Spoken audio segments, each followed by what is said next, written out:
नमस्कार, मी प्रशांत कदम. चंद्रपूरमध्ये महापौर पदाची निवडणूक होणं ही खरं तर राज्यभरासाठी 6व्या-7व्या पानावरची बातमी होती. पण ज्या पद्धतीचं राजकारण काल चंद्रपूरमध्ये झालेलं आहे, ते बघता संपूर्ण राज्यासाठी ही फ्रंट पेजची न्यूज झालेली आहे. आणि 29 महानगरपालिकांच्या निवडणुका राज्यभरामध्ये झाल्या. त्याच्यापैकी कुठल्याही महानगरपालिकेमध्ये रंगलेलं नसेल इतकं महाभयानक नाट्य चंद्रपुरामध्ये काल पाहायला मिळालं. आणि शेवटी काय घडलेलं आहे तर काँग्रेसच्या जास्त जागा असून सुद्धा इथं शिवसेना ठाकरे गटाच्या मदतीनं भाजपचा महापौर बनलेला आहे. आता हे चंद्रपूरचं जे उदाहरण आहे ना, ते अनेक अर्थांनी सध्या राज्याची राजकीय स्थिती काय आहे हे दाखवणारं ठरलेलं आहे. म्हणजे गटबाजीच्यासाठी भाजप आणि काँग्रेस या दोघांमधली सर्वात मोठी उदाहरणं चंद्रपूरमध्ये आहेत. पण तरीसुद्धा भाजपमधली बंडखोरी जी आहे किंवा गटबाजी ही इतक्या लेवलला पोहोचत नाही आहे की ती पक्षाचं नुकसान करत नाही आहे. काँग्रेसमध्ये मात्र ते दिसतंय.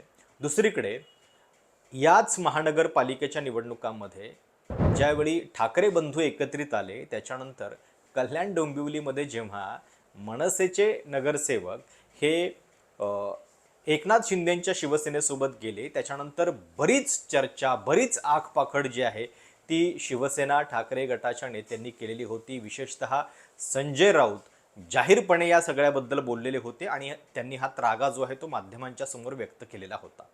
पण आता भाजपसोबत थेट म्हणजे किमान मनसेचे नगरसेवक हे शिंदेंच्या सोबत गेलेले होते. इथं थेट भाजपसोबत हातमिळवणी जी आहे ती ठाकरेंच्या नगरसेवकांनी केलेली आहे. ज्यावेळी हे दोघं एकत्रित येणार, दोन ठाकरे बंधू, याची चर्चा चालू होती तेव्हा उद्धव ठाकरे यांनी एक जाहीरपणे विधान केलेलं होतं की परत येऊ, आपण मनोमिलन करू, पण त्याच्यासाठी ज्या तुमच्या गुप्त भेटी असतात त्या आधी बंद झाल्या पाहिजेत. यांना भेटणार त्यांना भेटणार हे चालणार नाही असं ते म्हणालेले होते. आणि आता चंद्रपुरामध्ये मात्र ही युती जी आहे ती होताना दिसते. अर्थात एक गोष्ट लक्षात घ्या की या सगळ्यासाठी ठाकरेंना सुद्धा जबाबदार धरून चालणार नाही. सगळ्यात जास्त याच्यामध्ये मोठी चूक कोणी केली असेल तर ती काँग्रेसनं केलेली आहे. म्हणजे आपण चंद्रपूरचे आधी आकडे बघा काय होते. एकूण 66 जागा चंद्रपूर महापालिकेमध्ये आहेत. त्यापैकी काँग्रेस आणि मित्रपक्ष मिळून 30 नगरसेवक निवडून आलेले होते. 66 पैकी बहुमताचा आकडा होतो 34 आणि काँग्रेस आणि मित्रपक्ष मिळून आलेले होते 30. काँग्रेस 27 आणि त्यांचा मित्रपक्ष 3. म्हणजे आता 4 जागा पाहिजे होत्या आणि शिवसेना ठाकरे गटाकडं 6 जागा होत्या. भाजप होतं 24 वरती. म्हणजे 24 आणि 6 मिळून सुद्धा 30 होतात. त्या अर्थानं भाजप बहुमतापासून अजूनही दूर होत होतं ठाकरेंची मदत घेऊन सुद्धा. पण तरीसुद्धा शेवटी काय घडलं तर महापौर भाजपचा बनलेला आहे. आता चंद्रपूरचं महत्त्व जे आहे ते वेगवेगळ्या अर्थांनी काय आहे किंवा त्याची पार्श्वभूमी लक्षात घ्या. चंद्रपुरामध्ये भाजपमध्ये म्हणजे राज्यात सर्वाधिक भाजपमधली जाहीर गटबाजी कुठं दिसली असेल तर ती चंद्रपूरमध्ये दिसते. सुधीर मुनगंटीवार आणि जोरगेवार जे नंतर भाजपमध्ये आले त्यांच्यावरून बरीच खडाखडी जी आहे ती जाहीरपणे पाहायला मिळालेली आहे. सुधीर मुनगंटीवार यांचा लोकसभेला पराभव देखील झाला. आणि याच्या आधीसुद्धा म्हणजे काँग्रेसच्या दृष्टीनं काय महत्त्व आहे ते बघा. 2019च्या निवडणुकीमध्ये जेव्हा काँग्रेसचा एकमेव खासदार निवडून आलेला होता तो चंद्रपूरमधून आलेला होता. आणि ते होते बाळू धानोरकर, ज्यांचं निधन झाल्यानंतर त्यांच्या पत्नी प्रतिभा धानोरकर या आत्ता चंद्रपूरच्या खासदार आहेत. म्हणजे ज्यावेळी संपूर्ण राज्यामध्ये एकमेव खासदार निवडून येतो तो चंद्रपुरातून आलेला होता. त्या दृष्टीनं सुद्धा चंद्रपुरातली ताकद टिकवणं हे काँग्रेससाठी महत्त्वाचं होतं. शिवाय बाळू धानोरकर हे पूर्वीचे शिवसेनेचे, त्यांना विजय वडेट्टीवार यांनी काँग्रेसमध्ये आणलेलं होतं. त्यांच्या उमेदवारीवरून एक वेगळाच वाद त्यावेळी झालेला होता. ही सगळी गोष्ट अजून वेगळी, आपण त्याच्यात जायला नको. पण अशा चंद्रपूरमध्ये ज्यावेळी 66 पैकी 30 नगरसेवक आपले आहेत आणि तातडीनं आपला महापौर कसा बसेल याची काळजी दिल्लीच्या नेत्यांनी घ्यायला पाहिजे होती. काँग्रेस हायकमांडनं या संदर्भात त्यांना दोघांना समोरासमोर बसवून सांगायला पाहिजे होतं की तुमची भांडणं बाजूला ठेवा आपल्या पक्षाचा महापौर जो आहे तो कुठल्याही परिस्थितीत बसला पाहिजे, नाही बसला तर तुम्हा दोघांची खैर नाही, अशा पद्धतीनं खरं तर सांगायला पाहिजे होतं. पण ते काही घडलं नाही. त्याच्याऐवजी काय झालं, तर प्रतिभा धानोरकर आणि विजय वडेट्टीवार यांची भांडणं अगदी दिल्लीपर्यंत पोहोचली. म्हणजे त्याला अजून एक रेफरन्स आहे. मागच्या वेळी जेव्हा प्रतिभा धानोरकर लोकसभेची निवडणूक लढत होत्या, त्यावेळी शिवानी वडेट्टीवार या सुद्धा उमेदवारीसाठी प्रयत्न करत होत्या आणि त्यांच्या उमेदवारीसाठी जे जे लोक त्यावेळी दिल्लीत गेलेले होते, त्या सगळ्यांची तिकीटं प्रतिभा धानोरकरांनी कापली, असा सुद्धा याच्यामध्ये आरोप होतोय. म्हणजे एकाच शहरामध्ये ताकद कुणाची, या भांडणामध्ये शेवटी काँग्रेसनं आपलं महापौरपद गमावलेलं आहे. आणि या महापौरपदाची किंमत काय आहे बघा, की ज्यावेळी काँग्रेस पक्ष राज्यामध्ये इतका कमजोर झालेला आहे, अगदी 4 ते 5 ठिकाणी त्यांना सत्तेत राहायची संधी होती, त्यातलं चंद्रपूर त्यांनी हातचं गमावलेलं आहे. आत्ता या क्षणाला लातूर आणि भिवंडी केवळ 2च ठिकाणी त्यांचा आता महापौर बसेल अशी स्थिती आहे. अशा वेळी चंद्रपूर, की जे विदर्भातलं ठिकाण आहे, जे भाजपचा ज्या ठिकाणी बराच प्रभाव आहे, त्या विदर्भातलं एक शहर आपल्या ताब्यात येतंय, त्याचं गांभीर्य काँग्रेसला कळलं नाही आणि त्यांनी या भांडणामध्ये हे आपलं महापौरपद जे आहे ते गमावलेलं आहे. आता याच चंद्रपूरच्या नाट्याचा अजून एक अंक काय दिसतो, तर याच्यामध्ये MIM आणि वंचितची भूमिका पण फार इंटरेस्टिंग राहिली आहे. म्हणजे आकडे कसे झाले बघा. आत्ता जो भाजपचा महापौर म्हणलेला आहे तो 32 या आकड्यावरच झालेला आहे. म्हणजे बहुमताचा आकडा होता 34 आणि भाजपला उद्धव ठाकरेंच्या गटाचे 6 नगरसेवक, त्यांचे स्वतःचे 24 आणि काँग्रेसचे 2 बंडखोर अपक्ष, अशा 32 नगरसेवकांचा पाठिंबा मिळाला. पण तरीसुद्धा त्यांचा महापौर का होऊ शकला, कारण वंचित आणि MIM, वंचितचे 2 नगरसेवक इथं गैरहजर राहिले, MIMचा 1 नगरसेवक हा तटस्थ राहिला. 3 मतं जी आहेत त्यांनी भूमिकाच बजावली नाही, जी भूमिका अप्रत्यक्षपणे भाजपच्या फायद्याची ठरली आणि त्याच्यामुळं भाजपचं काम सोपं झालेलं आहे. म्हणजे या एका निवडणुकीमध्ये राज्यातल्या किती पक्षांची भूमिका उघड झालेली आहे बघा.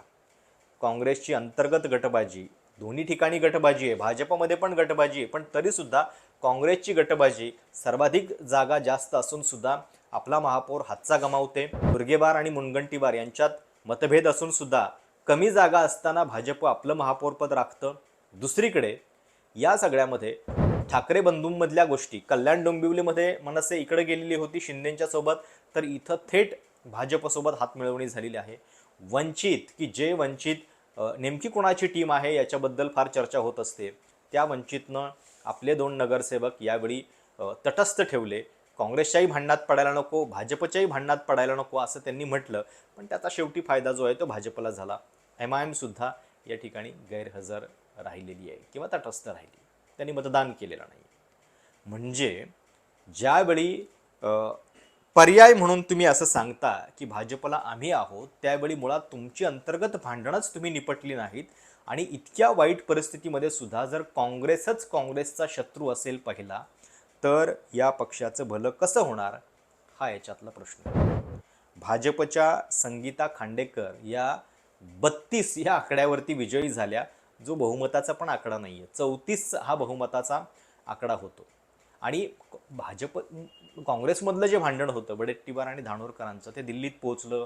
मग धानोरकरांनी महापौर आणि उपमहापौर यांच्या गटाचं असेल, वडेट्टीवारांच्या, हे सांगितलं गेलं. आता काल विजयानंतर जी वडेट्टीवारांची प्रतिक्रिया आली, त्याच्यात त्यांची खंत हीच होती की कुणाला एकाला जर ही जबाबदारी दिली असती तर कदाचित वेगळं चित्र दिसलं असतं. त्यांचा रोख, अर्थातच धानोरकरांनी ही सगळी परिस्थिती नीट हाताळली नाही. जर माझ्याकडे जबाबदारी दिली असती तर मी पक्षासाठी सगळ्या गोष्टी नीट केल्या असत्या, याच्याकडे होत्या. मातोश्रीवरती जाऊन विजय वडेट्टीवार उद्धव ठाकरेंना भेटलेले होते. संदीप गिरे, जे शिवसेनेचे जिल्हाध्यक्ष आहेत आणि त्यांच्या पत्नीसुद्धा नगरसेवक म्हणून निवडून आलेले आहेत, ते शेवटी त्यांनी काय ठरवलेलं होतं, आम्हाला महापौर पदामध्ये वाटा देता की नाही, आणि जर काँग्रेस देत नसेल तर आम्ही त्यांच्यासोबत येणार नाही. आणि भाजपनं काय केलं बघा, भाजपनं 2.5 वर्षांच्या महापौर पदाची बोलणी केली आहेत. 1.25 वर्ष वाटून घेऊ असं ते म्हणतायत आणि स्टँडिंग कमिटीचं चेअरमन पद सुद्धा ते द्यायला तयार झालेले आहेत. आता काल या सगळ्याबद्दल बोलताना मुनगंटीवार असंही म्हणत होते की आम्ही योग्य सन्मान आमच्या मित्रपक्षाचा ठेवणारे लोक आहोत. खरं तर हाच सन्मान त्यांनी 2014 ते 19 या राज्याच्या सत्तेमध्ये शिवसेनेचा ठेवला असता तर पुढचं सगळं महाभारत आणि नाट्य घडलंच नसतं. मुळात शिवसेनेची अपेक्षा याच किमान सन्मानाची होती जो त्यावेळी त्यांना दिला गेलेला नाही आहे. पण आता ज्यावेळी महापौर आपला बसला पाहिजे कमी संख्या असताना, त्यावेळी मात्र भाजपला या सन्मानाची आठवण झाली आणि त्यांनी मग उपमहापौरपद, त्याच्यानंतर स्टँडिंग कमिटी अशा सगळ्या गोष्टी मान्य केल्याचं दिसतंय. आता महापौर जे बनलेले आहेत, जे शिवसेनेच्या पाठिंब्यानं निवडून आलेले काँग्रेसचे बंडखोर आहेत, त्यांचं नाव आहे प्रशांत दानव. तर हे मुळात काँग्रेसचे, ते त्यांचं तिकीट कापलं म्हणून ते बंडखोर लढले आणि आता ते शिवसेनेच्या पाठिंब्यावरती त्यांचा मित्रपक्ष म्हणून उपमहापौर झालेले. म्हणजे काँग्रेसचेच आपले लोक वेगवेगळ्या पद्धतीनं कसे पदांवरती बसत आहेत हे सुद्धा आपल्याला याच्यातनं दिसतंय. म्हणजे थोडक्यात काय आहे, चंद्रपूरच्या महानगरपालिकेच्या या महापौर निवडणुकीचा अर्थ, भाजप आणि ठाकरे 7 वर्षानंतर एकत्रित आलेत.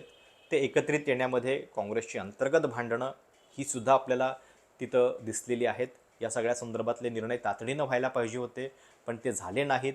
केवळ आपल्या जागा जास्त आहेत आणि जसं महाविकास आघाडीचा जो लोकसभेनंतरचा कॉन्फिडन्स होता की आता केवळ आपला मुख्यमंत्रीच बसवायचा आहे आणि तो मुख्यमंत्री कोणाचा असावा याच्यावरनं त्यावेळी जी भांडणं चालू होती, तीच परिस्थिती आत्ता सर्वाधिक जागा असून सुद्धा काँग्रेसच्या बाबतीत दिसली.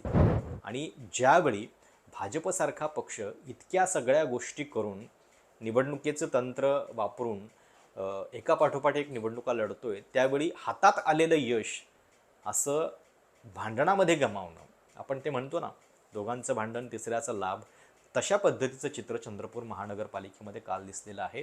आणि या एका निवडणुकीमध्ये संपूर्ण राज्याचं सध्याचं चित्र तुम्हाला बघायला मिळेल. युत्या, आघाड्या याच्याबद्दल कुठलाही म्हणजे आघाडी धर्म जो आहे तो राहिलेला नाही आहे. जिकडं पैसा, जिकडं पदं, जिकडं लाभ, तिकडं जाऊ आम्ही, आम्हाला बाकी कशाचं सोयरसुतक नाही, हे सुद्धा याच निवडणुकीमध्ये आपल्याला पाहायला मिळतं. त्यामुळं चंद्रपूरची ही निवडणूक वेगवेगळ्या कारणांमुळं आज आपल्याला डिस्कस करावी लागते, कारण हा केवळ आता लोकल इश्यू राहिलेला नाही आहे. तुम्हाला या निवडणुकीबद्दल, महापौर पदाच्या निवडणुकीबद्दल पहिली कमेंट तुमची काय वाटते कमेंट्समध्ये नक्की कळवा. चॅनल सबस्क्राईब करायला विसरू नका. धन्यवाद.